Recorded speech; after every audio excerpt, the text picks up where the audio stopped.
Bakit ang babae pumapayag kahit pangalawa siya or pangatlo siya? There's no such thing as hahabol-habulin ka kung hindi mo naman alam kung kahabol-habol ka. Tayo mga lalaki napaka-easy i-please, di ba? Tsaka predictable nga yung mga moves natin eh. Tapos sa kanya hindi ginagawa yon. So sino nagsasuffer? Yung nice guy. Dahil at the end of the day, nasa iyo ang huling halakhak. Why? Ladies, yung mga lalaki na nice, hinahanap nyo lang naman yan pag umidad na kayo ng 30 pataas. The only time na masasabi mong tod gayon is because nangihinayang ka kasi yung pala yung mabait. Nakita nyo naman yung babae na to, di ba? Ayaw na ayaw niya dun sa guy kasi nga sobrang bait. Hey, what's up guys? Pakipanood mo na to mga ropa. Natry yun na ba yung may nagbalasing ng bongga-bongga tapos nakakairitan na? Alam mo yun? Kasi nagkaroon ako ng mga ex, di ba, 7 years. Wala akong masabi masama sa kanya. Pero isa sa mga rason kung bakit ako napaghiwalay is super na yung pagmamahal mo sa akin. Like, it's so unfair for you na. Alam mo yun? Like, wala talaga akong masasabing masama. Sobrang perfecto ng relasyon namin. Pero siguro talaga meron ako mga issues that I need to work on. Kasi nung sobrang minamahal na ako, para naman kasing ginawa na ako santa.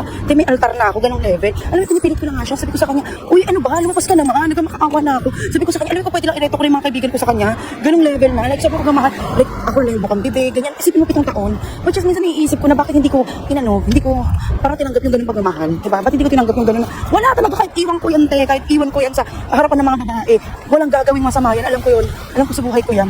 Tapos itaw dito, talagang wala na siyang ibang ginawa kundi para sa akin. Pero weird din kasi one of the reasons din kung bakit kami naghiwalay, kahit na mahal niya ako, is naging sobrang kampante niya na sa akin, na alam niya hindi ko rin siya iiwan, hindi na rin siya nagtrabaho. Ang weird. Yung pagmamahal talaga hindi siya two-dimensional. Alam mo yun, napaka-complex, ang daming layers. Yes, mahal na mahal niya ako. Pero at the same time, hindi rin naman siya nagsisikap para sa amin kasi iniisip niya na yung pagmamahal niya enough to keep us alive. Kuya, hindi ko mai-encash yan. Hindi ko mai-encash yung pagmamahal mo. So yun yung one of the reasons kung bakit kami naghiwalay. Pero naiisip ko talaga, oh my God, that type of love, may ganun pala magmamahal sa'yo. Like, sobrang unconditional. Parang pagka naghiwalay tayo, like, hindi ganito siya makakagmahal ng iba pa. Siyempre, MM lang siguro yun. Hindi ko na alam kung nasa siya ngayon. Nilunasan ka na. Char, ngayon mo ako subukan. Char, the one that got away ba siya? Hindi ko rin naman masasabi the one that got away siya. Kasi, parang, ewan ko, te. Pero nare-realize ko, like, makakahanap pa kaya ako ng ganung pagmamahal. Oo na, anak ko lagi niya sinasabi sa akin, yung ginagawa ko makahanap ng ganung pagmamahal sa kanya. Pero, ayun, anong point ko? Wala lang. So mga ropa, ang dami ko nang narinig na ganitong kwento sa inyo, na pinlist nyo yung babae, nilagay nyo sa pedestal, masyado nyo minahal, lahat binigay nyo, pero end up iniwan pa rin kayo. Mga ropa, mag-base na lang tayo sa kung anong madalas ko sinasabi sa inyo. Women are what? Emotional creatures. Yan ang kanyang nature, mga ropa. Madali ma-board ang mga babae, tama? Why? Because women are what? Emotional creatures. Gusto ng mga babae na merong ups and downs of emotions, highs and lows of emotion. Gusto ng mga babae na may thrill. Gusto ng mga babae is yung nagwa-wonder. Gusto ng mga babae is yung misteryoso ka. Gusto ng mga babae ay ikaw ang hinahabol nila.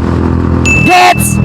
Hindi mo pwedeng habulin ang babae dahil bumababa ang interes ng babae basta pag ikaw ang nanghabol sa kanila. Why? Kasi ang babae naghahanap ng dominante, superior, at higit sa lahat, marunong mag-lead ng relationship, ropa. Gets? Kaya nga, kung ikaw ang hahabol, kung ikaw ang magpiplis, expect mo, mawawalan ng interes yan sa'yo, ropa. Or pwedeng bumaba, or pwedeng mawalan ng respeto sa'yo ang EA. Maliwanag? Nakita nyo naman yung babae na to, di ba? Ayaw na ayaw niya dun sa guy kasi nga sobrang bait. Kung paano niya dinescribe is parang sa umpisa nandidiri siya. Iyo ko ng ganitong lalaki, hindi talaga ako attracted sa ganito. Which is totoo. Karamihan ng babae hindi attracted sa ganon, lalo na pag nasa prime age. Pero, ano sabi niya bandang huli? Ngayon mo ako subukan. Nasaan ka na? Ngayon mo ako subukan. Kasi nga may edad na siya. Kasi nga marami na siyang namit na lalaki. Or maybe, yung mga namit niya maluloko at hindi rin tumagal sa kanya. Or hindi rin sila nagtagal. Tapos sinabi niya totga. Ito po yung tinatawag na totga. Mga ropa, there's no such thing as totga. Okay? Any women or any partner can be a totga.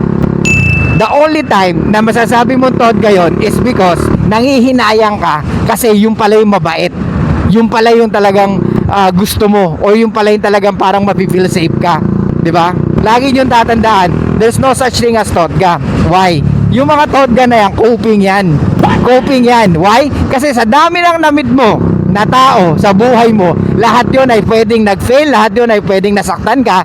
Tapos etong mabait, yan ang lagi mong naiisip na sana siya na lang, sana hindi ko siya pinakawalan. Well, kahit magsisi ka, kahit mag-iiyak ka, wala na rin mangyayari, Ropa.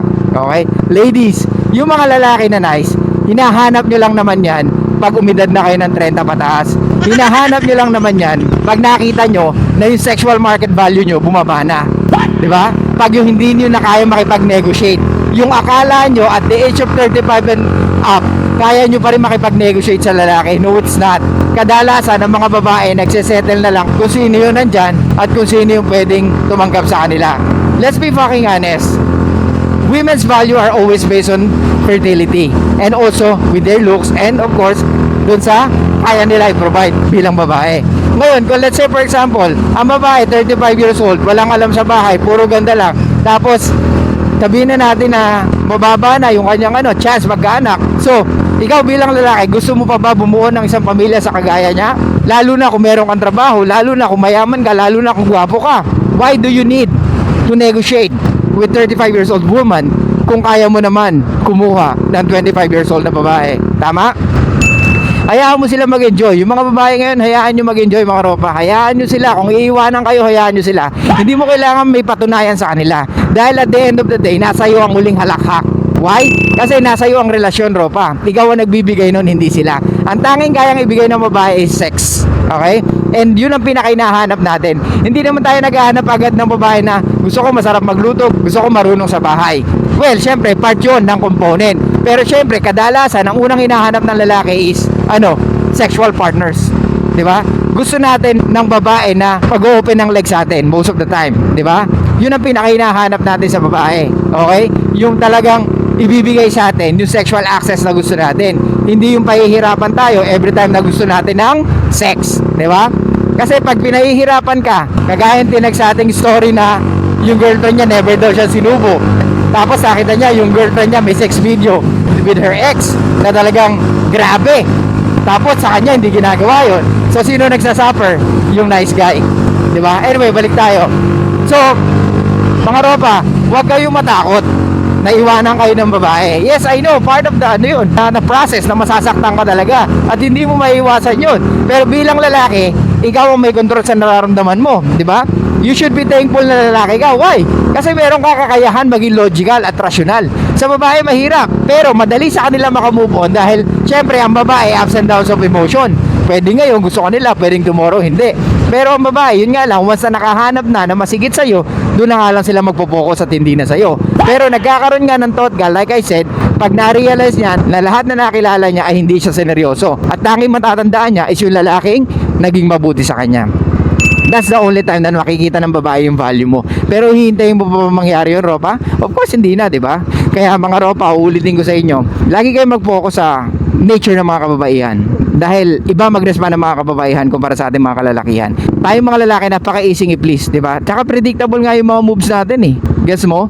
Kaya nga mas nai-inlove ang babae pag pag misteryoso ka, or mas nagkakaroon sila ng interest sa atin pag misteryoso ka, or pag hindi mo kagaya yung karamihang lalaki na sinasabi lahat kung ano yung ginagawa nila or nag-update kung nasa na sila. I'm not saying na hindi ka mag-update sa babae, pero mag-update ka lang kung girlfriend mo na talaga, di ba? Wala namang problema kung mag-update ka sa babae. Ang tanong, girlfriend mo ba?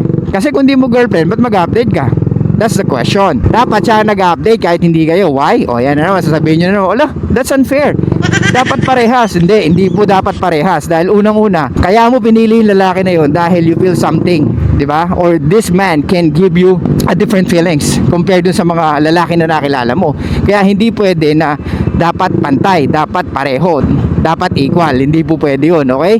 Kaya ikaw bilang babae, kailangan mong gawin yung mga bagay na actually madali nga lang ngayon. Mag-update ka, sabihin mo kung nasan ka, sino kasama mo. Walang mahirap doon, di ba? Walang ka-effort doon. Yung magme-message ka kung nasan ka, walang effort sa message, ladies. Gets?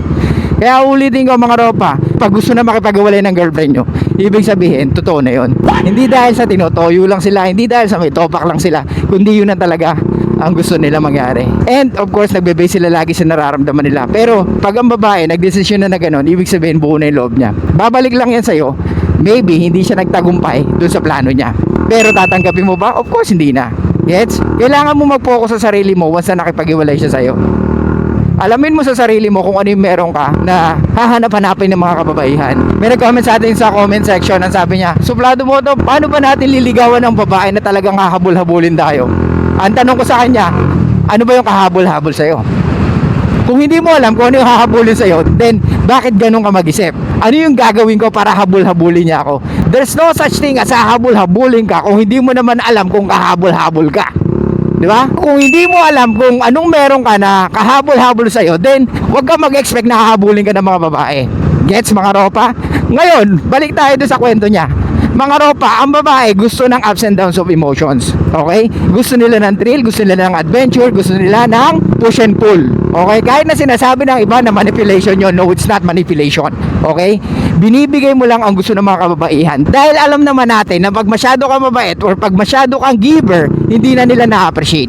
Women should earn our attention, our love, our gifts, our sex, our relationship. Okay? Kaya itanim nyo sa utak nyo, hindi to pagiging narciso, hindi to pagiging self-centered. This is what women want. Okay? Alam ko gusto natin maging romantiko, alam ko gusto natin na ibigay natin sa kanila ang mundo, pero hindi nga na-attract o hindi nga gusto ng mga babae yon, mga ropa. Kailan ba kayo magtitino? Kailan nyo ba marirealize, ay oo nga, ang kulit ko. Sinabi na nga pala to ni Suplado Moto at maraming beses niya na sinabi na hindi nga ma-attract ang mga babae sa lalaki nagpi-please ng babae. O yung mga lalaki na binibigay ang madalasang oras at attention at relationship agad-agad. Women want thrill, di ba?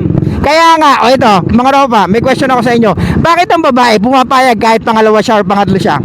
Kahit meron mga lalaki na willing siyang bigyan ng relationship or exclusive relationship, bakit meron pa rin mga babae na pumapayag na pangalawa siya or pangatlo siya? At grabe pa yung ginagawa dun sa lalaki. Talagang binibigay lahat-lahat. Tingin mo bakit? Kasi yung lalaki na yon, subconsciously, alam niya na yung lalaki na yon mataas ang value. Why? Kasi yung kapwa niya babae, in love dun sa lalaki. Kaya nagwa-wonder siya na sino ba tong lalaki na to? Ano bang meron dito? Gusto ko rin ma-experience. Ngayon, pag dumating yung time na nandun na siya sa relationship na hinahanap niya, hindi niya na alam kung anong ginagawa niya. Hindi niya na alam na napapasunod siya. Hindi niya na alam na pumapayag siya kahit pangalawa siya. Hindi niya na alam na tatlo pala sila. Basta ang alam niya lang, masaya siya, masarap sa pakiramdam, at na-enjoy niya yung company ng lalaki. And willing siya to give kung ano yung kaya niya ibigay. Gets? Ganyan ang logic ng mga babae, ropa. Kaya nga, ilang beses ko sasabihin sa inyo na kahit ibigay mo ang mundo, ibigay mo lahat-lahat sa isang babae, kung hindi mo naman na-stimulate ang emotions niya, hindi rin siya tatagal sa iyo, ropa. Believe me. The only time nagugustuhin ka ng babae, yung pagiging nice mo, is pag wala na siyang options at gusto niya na magsettle dahil ayaw niya maging mag-isa forever. Gets? That's the only time na nakikita ng mga babae yung value ng mga nice guy pag matanda na sila or pag wala na sila sa prime age nila. Maliwanag, uulitin ko, the only time na na-appreciate ng mga babae ang nice guy pag nasa 35 pataas na sila o yung naghahabol na sila na gusto na nilang may makasama o sana dumating na yung makakasama nilang lalaki forever. Doon lang nila na-appreciate ang ginagawa ng nice guy at doon lang nila mapifeel yung security na kayang ibigay ng nice guy. Gets? Sana maliwanag yan, mga ropa. So yung mga ganitong kagaya ni ate, expect mo marami yan ngayon. Hindi yan nag-iisa. Marami yan. At but ng ganda pa. Maraming babaeng ganyan, mga ropa. Maniwala kayo sa akin. Ang gaganda, pero until now, single pa rin sila. Uulitin ko, iba ang logic ng mga babae, ropa. Lalo na these days. Okay? So ano takeaway natin dito? Hayaan nyo lang na umalis sila sa buhay nyo kung ayaw na nila. Hindi nyo kailangan maghabol dahil nasa atin ang baraha na hinahanap nila. Gets? Nasa atin ang alas na diamond dahil yun ang gusto nilang makuha. Kaya hindi mo dapat ibigay yun hanggat hindi mo nakikita na karapat-dapat siya. Maliwanag, ropa. Kailangan mong makita yung mga babae na talagang matitira sa buhay mo at doon mo ibibigay yung alas mong diamond, ropa. Okay? Yun na yung word natin ngayon pagdating sa relationship. alas na diamond. Huwag niyong ipapakita or ibibigay ang alas na diamond agad-agad. Okay? So ayun lang guys, thank you so much. I'll see you guys next time. And bye-bye. Show love, peace out, and be fucking mysterious mga ropa.